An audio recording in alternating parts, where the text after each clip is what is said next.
ওমরার নামে পালানোর সময় দেশ টেলিভিশনের ব্যবস্থাপনা পরিচালক আরিফ হাসান গ্রেপ্তার। অন্তর্বর্তী সরকার ইচ্ছেমতো কাজ করছে, অভিযোগ তারেক রহমানের। ভুল করলে মানবে না জনগণ। সবার আগে দরকার সুষ্ঠু নির্বাচন, গুরুত্বপূর্ণ সংস্কার করবে নির্বাচিত সরকার, বলছেন বিশিষ্টজনেরা। ভোল পাল্টানো ফারুকীকে নিয়ে বিভিন্ন মহলের প্রশ্ন, উপদেষ্টা পরিষদ থেকে অপসারণের দাবি।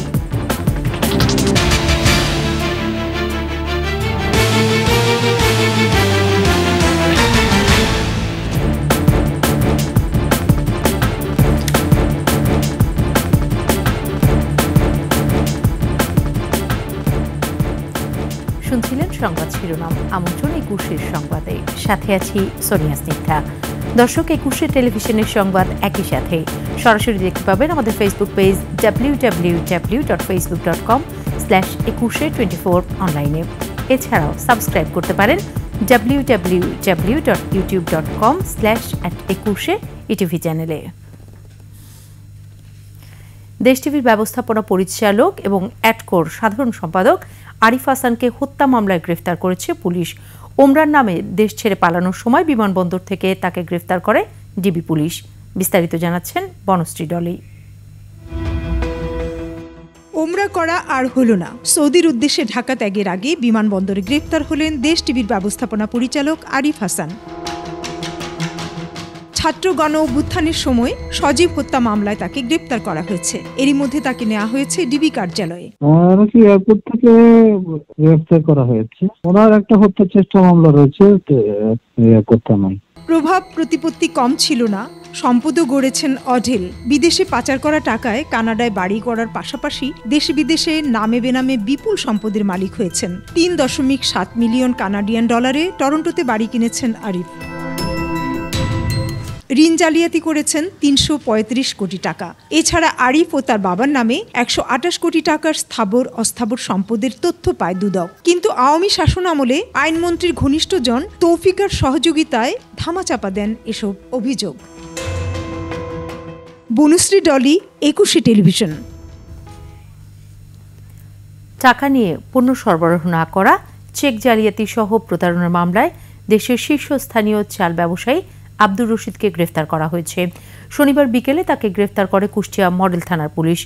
আব্দুর রশিদ চালকল মালিক সমিতির কেন্দ্রীয় কমিটির সভাপতি ও রশিদ অ্যাগ্রো ফুডের কর্ণধর। কুষ্টিয়া মডেল থানা পুলিশ জানিয়েছে, রাজশাহীর পুঠিয়া থানার কৃষি উদ্যোক্তা আতিকুর রহমানের চেক জালিয়াতির মামলায় তাকে গ্রেফতার করা হয়েছে। আব্দুর রশিদের নামে সারা দেশে অন্তত 110টি মামলা রয়েছে। বিভিন্ন মামলায় তার নামে শতাধিক ওয়ারেন্ট থাকলেও আওয়ামী লীগ আমলে সাবেক খাদ্যমন্ত্রী সাধনচন্দ্র মজুমদারের ঘনিষ্ঠ হওয়ায় ছিলেন ধরাছোঁয়ার বাইরে। কিছু মামলায় তিনি জামিনও নিয়েছিলেন।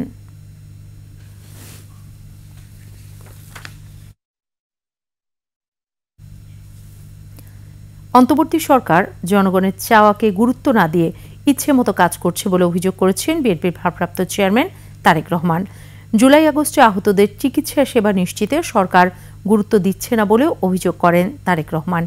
এদিকে সময় যত গড়াবে সমস্যা ততই বাড়বে বলে মন্তব্য করেছেন বিএনপি মহাসচিব মির্জা ফখরুল ইসলাম আলমগীর। আরও জানাচ্ছেন ওমর ফাহিম। রাজধানীর ইঞ্জিনিয়ার্স ইনস্টিটিউটে জাতীয়তাবাদী টেক্সটাইল ইঞ্জিনিয়ার্স অ্যাসোসিয়েশনের তৃতীয় কাউন্সিল। প্রধান অতিথি হিসেবে ভার্চুয়ালি যোগ দেন বিএনপির ভারপ্রাপ্ত চেয়ারম্যান তারেক রহমান। উপস্থিত ছিলেন দলের মহাসচিব মির্জা ফখরুল ইসলাম আলমগীর সহ সিনিয়র নেতারা।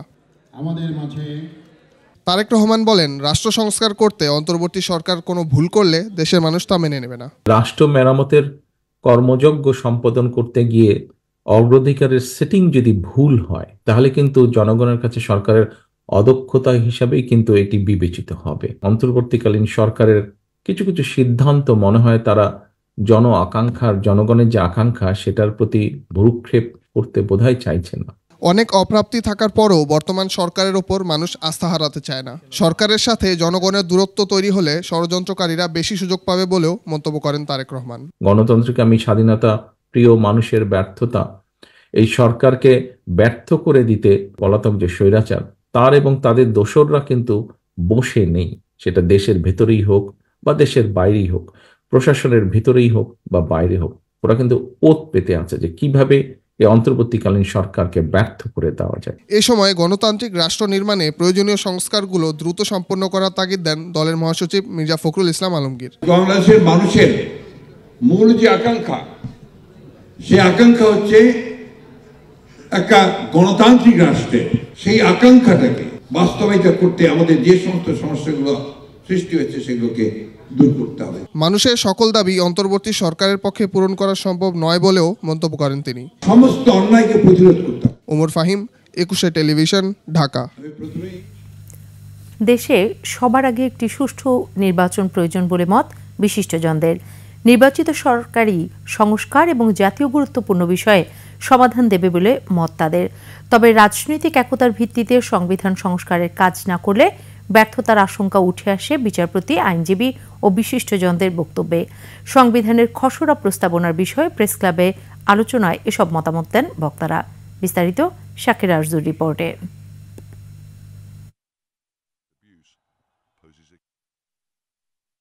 গত 5 আগস্ট গণ অভ্যুত্থানের মাধ্যমে আওয়ামী সরকারের পতনের পর থেকে রাষ্ট্র সংস্কারের দাবি তুলেছে বিভিন্ন রাজনৈতিক দল, সংগঠন ও নাগরিক সমাজের প্রতিনিধিরা। এরই প্রেক্ষিতে গঠন করা হয় সংবিধান সংস্কার কমিশন। শনিবার জাতীয় প্রেস ক্লাবে ল রিপোর্টার্স ফোরামের আয়োজনে সংবিধানে খসড়া প্রস্তাবনা পেশ করেন ফোরামের সাবেক সভাপতি সালেউদ্দিন। খসড়া প্রস্তাবনা নিয়ে আলোচনায় অংশ নেন সাবেক বিচারপতি, অ্যাটর্নি জেনারেল, সুপ্রিম কোর্টের সিনিয়র আইনজীবী, সমাজের বিশিষ্ট ব্যক্তি এবং গণমাধ্যম ব্যক্তিত্বরা।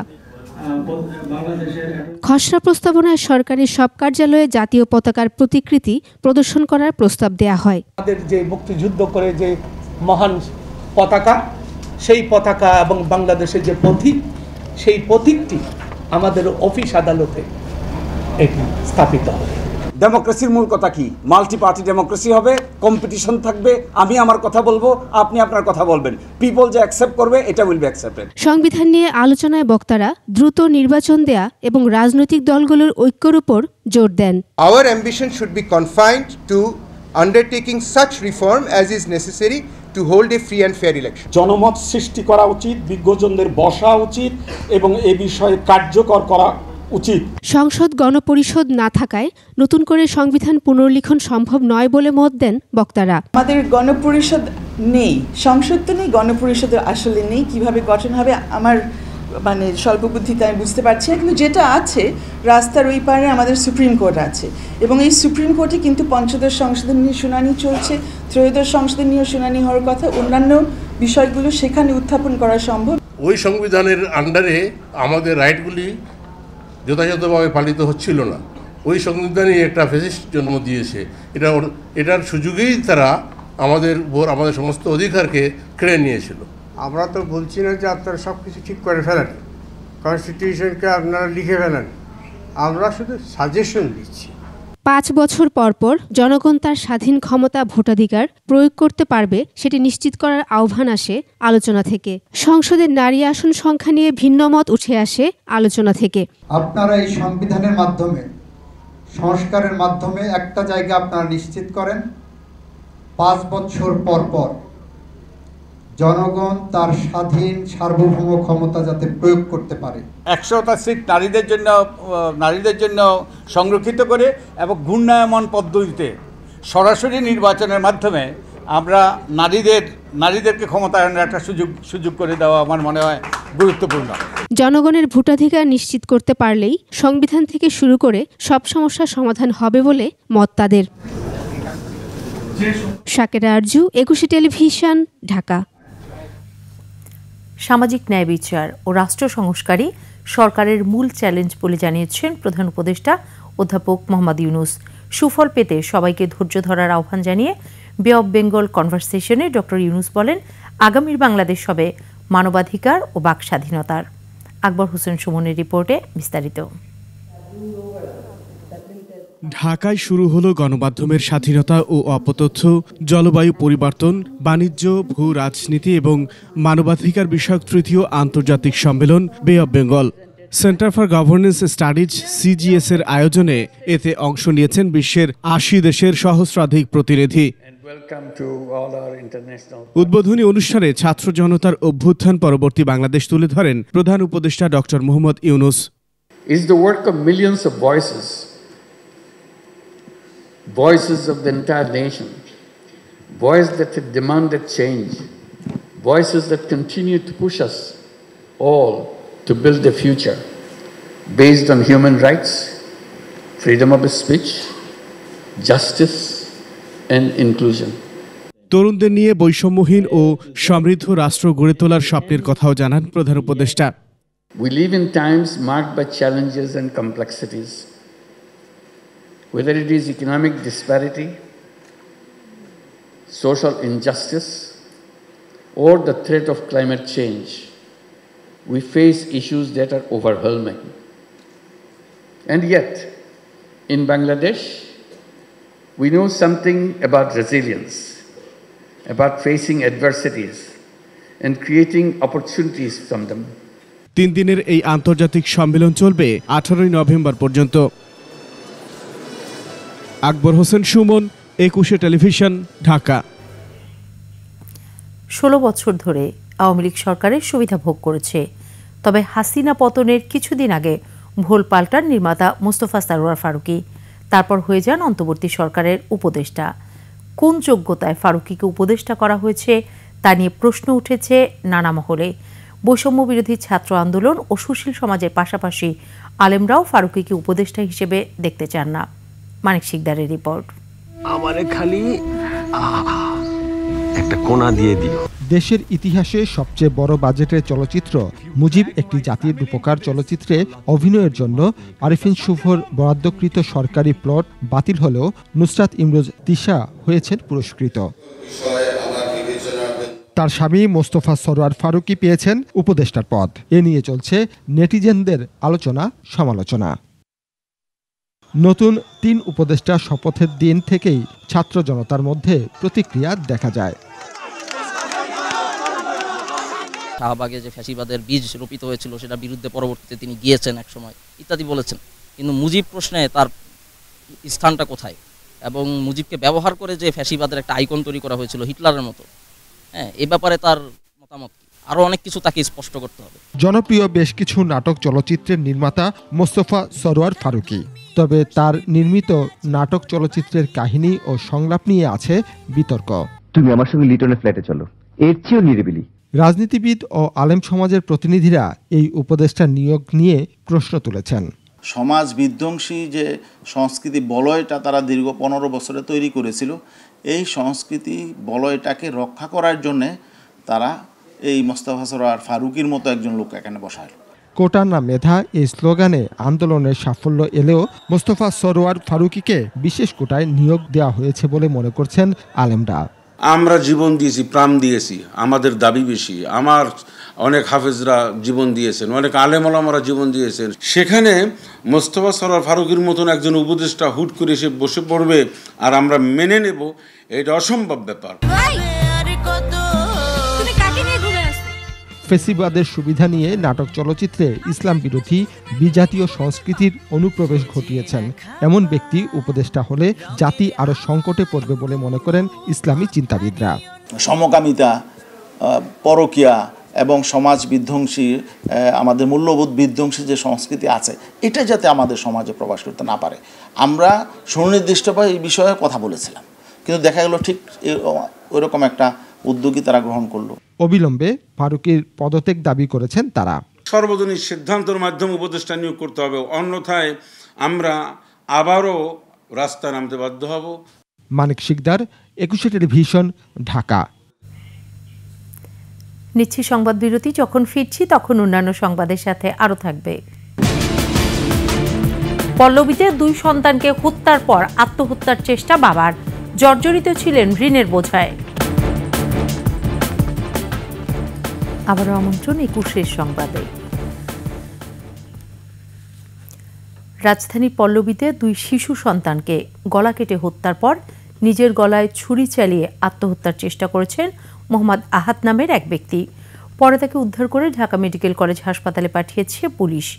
পুলিশের স্বজনরা বলছে পারিবারিক কলহ, আর্থিক অনটন সহ ঋণ পরিশোধ করতে না পেরে এই কাণ্ড ঘটিয়ে থাকতে পারে আহাদ।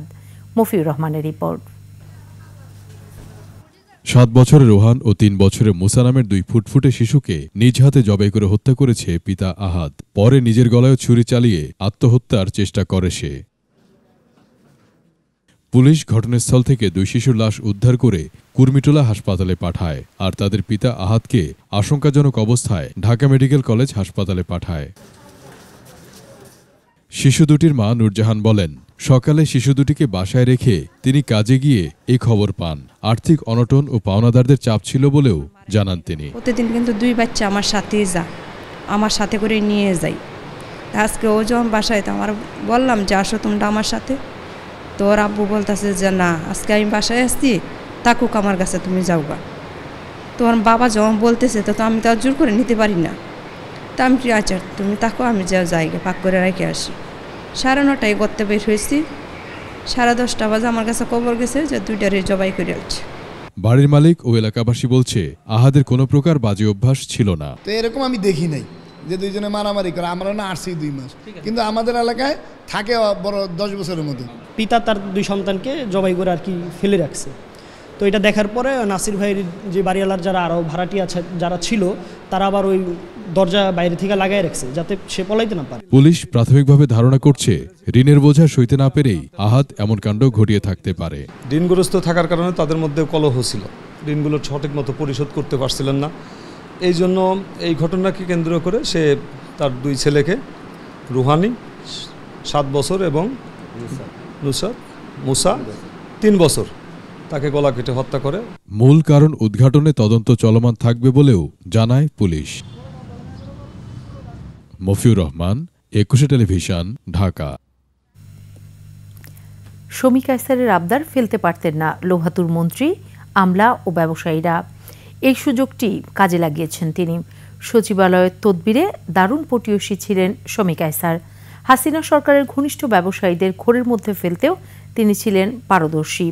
আর এসব করেই ব্যবসায়ীদের শীর্ষ সংগঠন এফবিসিসিআইয়ের পরিচালক ও ই-কমার্স অ্যাসোসিয়েশনের প্রেসিডেন্ট পদও বাগিয়ে নিতে সক্ষম হন গ্ল্যামার জগৎ থেকে ব্যবসায়ী বনে যাওয়া শমী কায়সার। আরও দেখুন সঞ্জয় অধিকারীর রিপোর্টে। হাসিনা সরকারের আমলে সচিবালয়কে নিজের বাসার মতো মনে করতেন এক সময়ের ছোট পর্দার জনপ্রিয় অভিনেত্রী শমী কায়সার। আমরা সবাই শেখ হাসিনার নেতৃত্বে বাংলাদেশের পক্ষে। তদবিরের জন্য ঘুরে বেড়াতেন মন্ত্রণালয় থেকে মন্ত্রণালয়ে, কখনো নিজের জন্য আবার কখনো অন্যের হয়ে মন্ত্রী আমলাদের কাছে যেতেন নানা আবদার নিয়ে। এক সময়ের এই গ্ল্যামার গার্লের আবদার ফেলতে পারেননি লোভাতুর অনেক আমলা।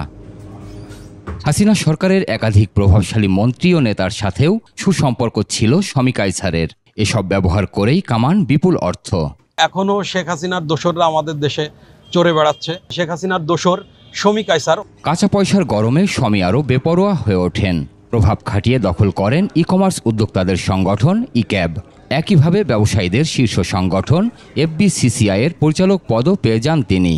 বঙ্গবন্ধু ইনোভেশন গ্রান্ট বিগে সর্বশ্রেষ্ঠ স্টার্টআপকে দেয়া হবে 1 কোটি টাকা অনুদান। এছাড়া শাহজালাল আন্তর্জাতিক বিমানবন্দর থেকেও শমী কায়সার কামিয়েছেন অন্তত 100 কোটি টাকা।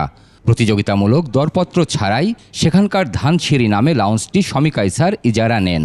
তবে সেটি তিনি নিজে পরিচালনা না করে সিটি ব্যাংককে ভাড়া দিয়ে মাসে 2 কোটি টাকা আয় করেছেন, যদিও এখনও তিনি ইজারার প্রায় 80 লাখ টাকা বকেয়া রেখেছেন।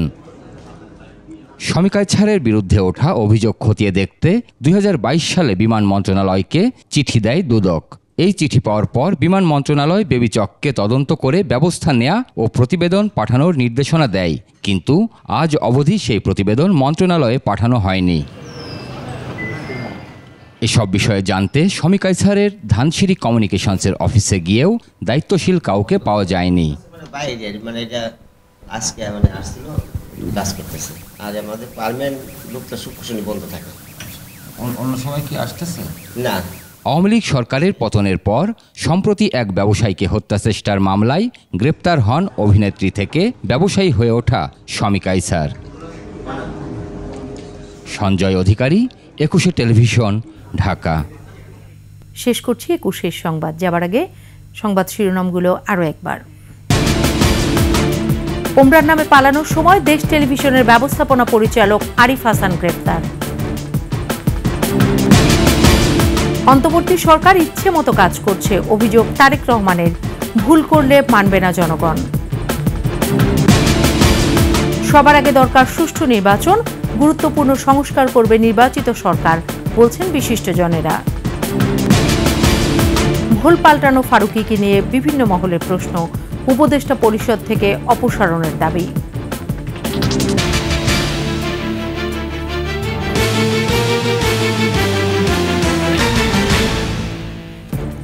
সর্বশেষ সংবাদ জানতে ডায়াল করুন 2021 নম্বরে, আর ভিজিট করুন ekushe-tv.com ওয়েবসাইটে। ফেসবুকে ভিজিট করতে পারেন www.facebook.com/ekushe24 অনলাইনে।